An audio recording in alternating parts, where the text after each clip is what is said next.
For this project, you will need a mold, a pyramid mold. I'm making a large mold, so I'm using this one.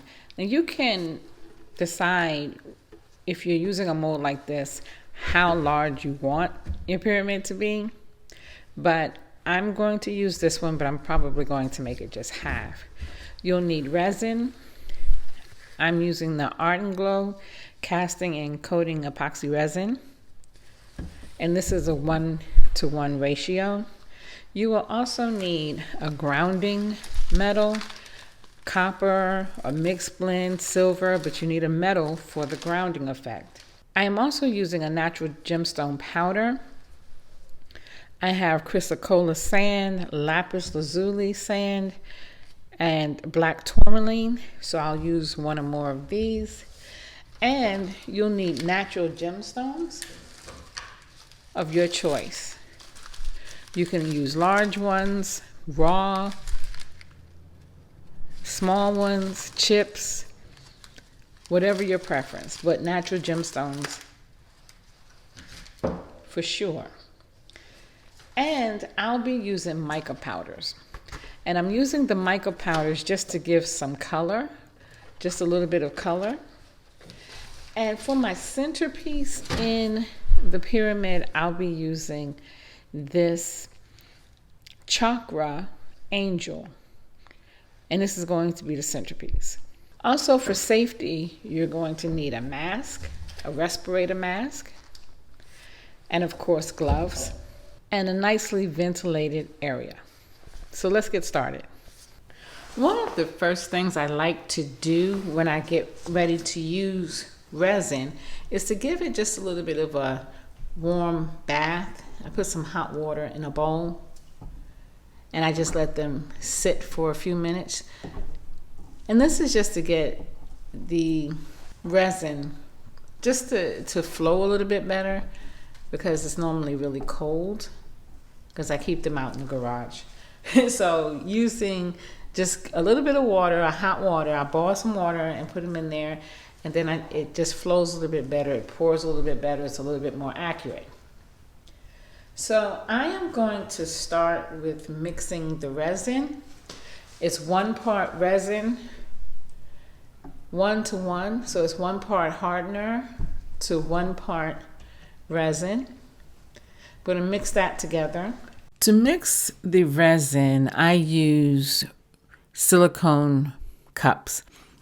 I like the silicone cups because they allow the resin to breathe and it doesn't stick.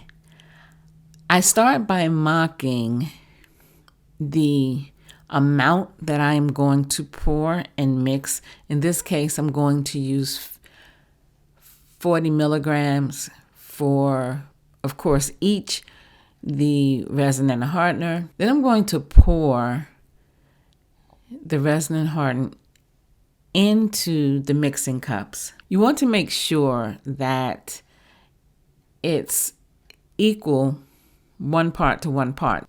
Because I have a large cup, I can just add 1 part into the other part in 1 cup and mix. With the resin brand that I'm using, it gives you approximately 40 minutes from start to finish. As you can see, I'm using a timer. It's a 5-minute timer. And I want to mix it for 5 minutes until it's totally clear and totally and thoroughly mixed. Now that the resin is totally mixed through, as you can see, it's clear and it does have bubbles. Some people like to use a flame, whether it's a soft flame or a hard flame. I use alcohol. I'll spray some alcohol to get rid of some of the bubbles. The first layer that I pour is going to be a clear layer. And I'm going to pour the whole amount into the pyramid mold. Then I'm going to take my angel, my chakra angel, which I have on a stick being held by some wire. and it's upside down. And the reason that it's upside down is because when the pyramid is released from the mold, it will be right side up, and the angel would be right side up as well. I add a little bit of alcohol to the resin mold just to get a little of the bubbles. Then I stick the angel down into the resin, and I want it to go halfway down. I don't want it to go all the way down, just halfway down. And I want the stick to rest on the sides of the pyramid mold. It might take a little bit of adjusting. That's the reason why I have the amount of wire that I have, so that I can lower it or bring it up as needed to get it to sit the way I want it to. Once you have your centerpiece into the resin like you want it, stationary, add a little bit more alcohol, or if you're using a flame, put a flame to it to get some of the bubbles off of it, and then let it dry. It typically takes about 12 hours or more to dry for your next layer. Now the layer is dry, and I can remove the wire that's holding the centerpiece.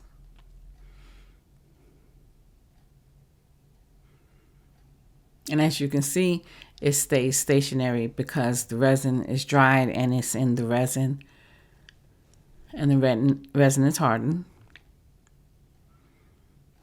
Now it's time for the next layer. So for the next layer, I'm going to add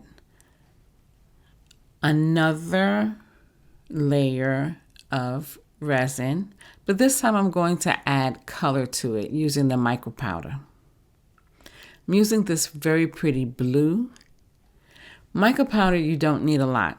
There's two ways to use mica powder.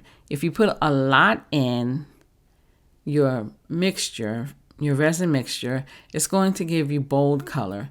If you put just a little bit in, just a tiny amount, because you don't need a lot, it's going to give you just a tint. In this case, I want color, so I'm adding a fair amount.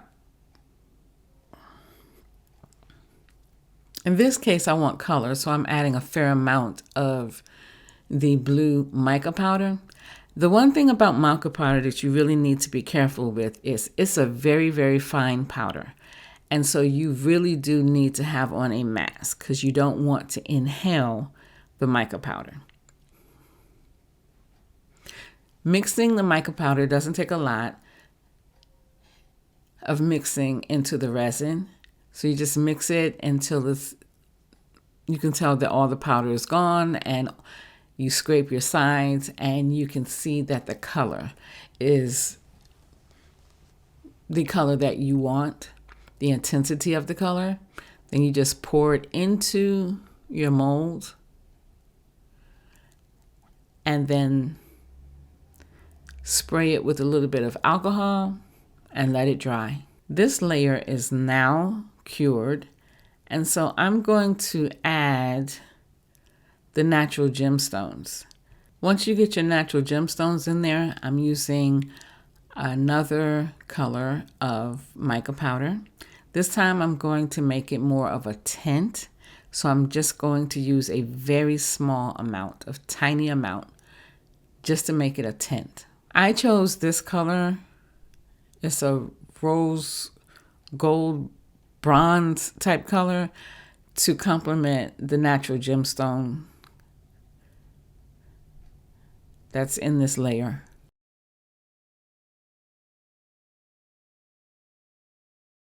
Make sure that you pay attention to the sides, because the bubbles, if there are bubbles on the sides when it dries, it'll look like indentations, or it'll look like a crack. So you want to make sure that you remove any bubbles that are on the sides because it will look like a little hole. Now that this layer has cured and dried, I'm going to add this color over the last layer, which is the grounding metal. Orgone pyramids have to have a grounding metal. And so the last layer for this pyramid is the grounding layer, which is the metal.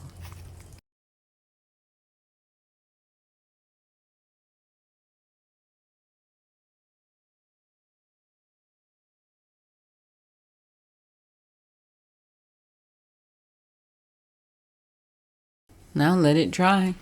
Now that the pyramid has been drying, curing, for approximately 16 hours, I can remove it from the mold. It's still going to need to sit and cure some more, but it is cured enough to remove it from the mold. So let's reveal the beauty of this pyramid.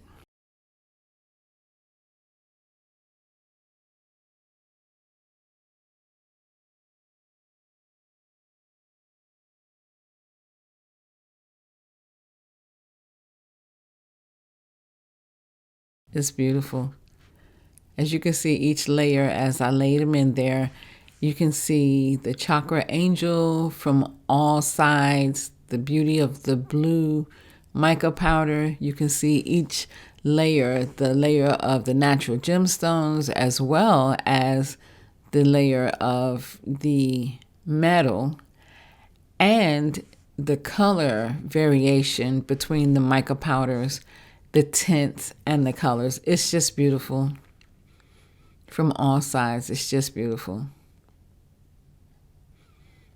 I let it sit for a couple more days just to continue curing, to be fully cured and to be fully handled. And there you have it, a beautiful Orgone pyramid. These are very easy to make, a lot of fun to make, and the creativity level is extremely high. Thank you for watching, and I'll see you next time.